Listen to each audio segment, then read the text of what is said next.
Сәлеметсіздер ме балалар? Бүгінгі сабақтың тақырыбы сенбі күні сабақ аз. В субботу мало уроков. Сабақтың мақсаты цель нашего урока күнделікті қолданатын таныс сөздердің мағынасын түсіну, апта күндерін жатқа білу, оларды сұраулы және хабарлы сөйлемдерде қолдана алу, көптік, жіктік жалғауларын қолдана білу. Жаңа сөздер: кеше, вчера, бүгін, сегодня, ертең, завтра, көп, много, аз, мало, хайуанаттар бағы, зоопарк. Запишите себе эти слова. Тыңда, қайтала, оқы. Послушай, повтори и прочитайте вместе со мной.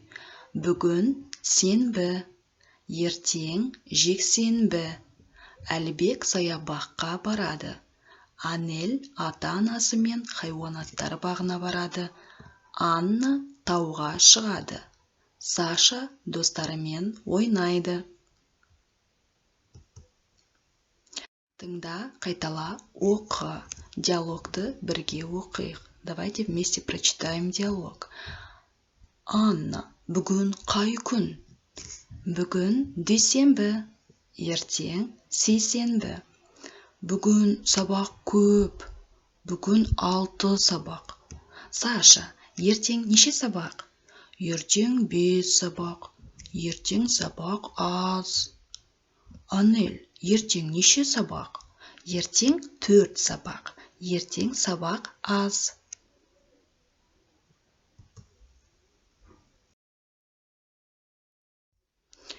Оқулықта 102-ші беттегі бірінші тапсырманы орындайық. Әр қатардан артық сөзді тап. Давайте попробуем найти лишние слова.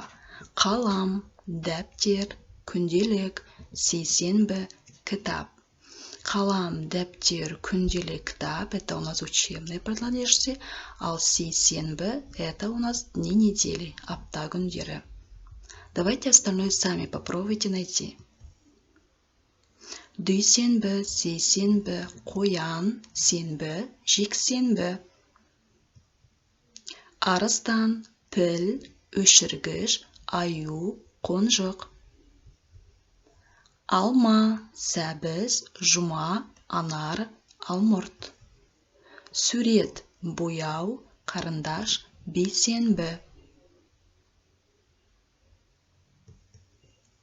Оқулықта 103-ші бетте екінші тапсырманы орындайық. Айтылым.